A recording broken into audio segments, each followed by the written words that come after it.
चलिए आज हम लोग टॉपिक सीखने वाले हैं। टॉपिक जो है हमारा है नशे से होने वाले नुकसान, है ना। हमको ये जानकारी चाहिए कि और हमको ये समझना चाहिए कि नशा करने के दौरान हमारे साथ क्या क्या नुकसान होने वाला है और हुआ है ना। सबसे पहली चीज आपका जो है सामाजिक नुकसान होता है ना। सामाजिक नुकसान में क्या होता है? सामाजिक नुकसान में सबसे बड़ी चीज ये होती है कि आपके घर में, परिवार में वो इज्जत आपको नहीं मिलती, तो आपको समाज वो इज्जत नहीं देता है ना। आप उदाहरण के लिए छोटा सा समझिए कि जब आप नशा नहीं करते थे, किसी के घर जाते तो बड़े अच्छे से आपको बिठाता था, उठाता था, लेकिन जब आप नशा करने लगे, फिर उससे कर गए तो उसकी मानसिकता बदल गई। क्यों बदल गई? तो एकदम गलत है, हम नशा कर रहे हैं तो उसको विश्वास नहीं कि नशे के दौरान ये क्या करेगा, है ना। इसकी एक्टिविटी क्या होगी नशे के दौरान, तो जो समाज है उसने आपको दूर करना स्टार्ट कर दिया। ठीक ऐसे ही सेम होता है परिवार के साथ में, परिवार वालों के साथ में भी ऐसा ही होता है। परिवार का भी नुकसान होता है, पारिवारिक नुकसान। पारिवारिक नुकसान में क्या होता है कि घर के लोगों का विश्वास हो, जो लॉस ऑफ ट्रस्ट है, घर वालों को जो विश्वास है कि मेरा बच्चा ऐसा नहीं कर सकता था, लेकिन आपने नशा करना स्टार्ट कर दिया, तो जो उनका विश्वास है वो धीरे धीरे खत्म। अब आपको वो जिम्मेदारी देने से बचेंगे जो जिम्मेदारी वो आपको पहले दिया करते है ना। वो जिम्मेदारी देने से आपको बचेंगे, कतराएंगे। इसलिए आप सबसे ये आपको खुद रियलाइज करना कि आपके घर में ये चीजें हुई है ना। और होता है परिवार का विघटन। परिवार के विघटन में क्या होगा? आप नशा करोगे, नशा करने के दौरान कुछ ऐसी अनयूजुअल एक्टिविटी करोगे जो घर वालों को पसंद नहीं है, समाज में किसी को भी पसंद नहीं है, लेकिन हम नशे के दौरान कर रहे हैं, इतना ज़्यादा नशा कर लेते हैं कि हमको समझ में नहीं आता कि हम क्या कर रहे हैं। जब हमको समझ में नहीं आता कि हम क्या कर रहे हैं, तो फिर हम अपने परिवार पे हाथ पाई करते हैं, माँ बाप के ऊपर हाथ उठाते हैं, बच्चों के ऊपर हाथ उठाते हैं, पत्नी के ऊपर हाथ उठाते हैं। तो उस कंडीशन में क्या होता है कि अब उनको भी लगने लगता है, वो भी किसी दूसरे के घर से आई है ना, तो उसको भी लगने लगता है कि ये मेरे साथ सही नहीं हो रहा है। ठीक, तो वहाँ से परिवार थोड़ा सा अलग होने लगता है। आपके लिए डर बन जाता है कि मेरे पिताजी आएंगे तो क्या बोलेंगे, मेरा पति आएगा तो कितना मारेगा मुझे, उनके मन में इन चीज़ों का डर बनने लगता है ना।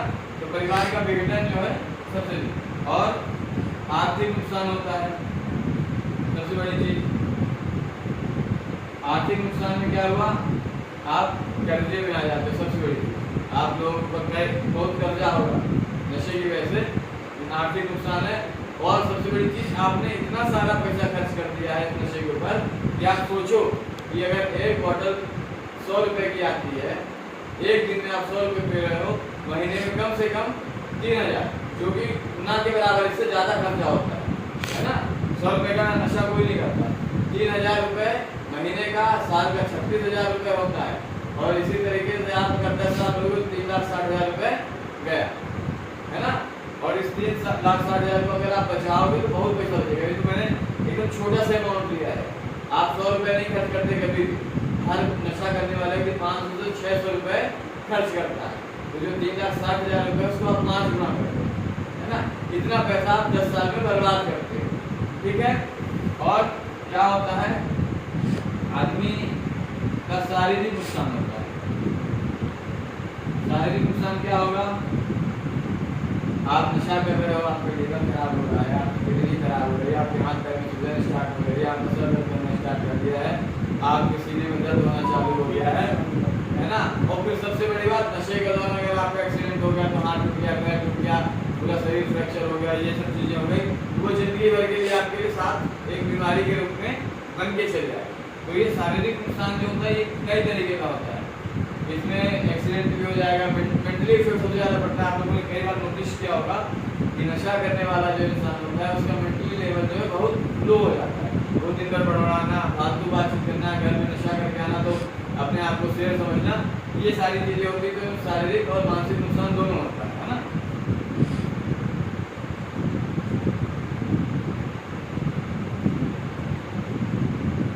ये दोनों चीज़ें इसमें आती हैं, शारीरिक नुकसान और मानसिक नुकसान। कि शरीर नशे का मेंटली दिमाग पे और शरीर पे बहुत गंदा प्रभाव पड़ता है। ठीक, फिर आपको कानूनी समस्या आती है। कानूनी समस्या में क्या आता है? आपने नशा किया, नशे के दौरान घर में मारपीट किए, मोहल्ले में मारपीट किए, लड़ाई झगड़ा किए, तो आपके ऊपर एक केस लग गया।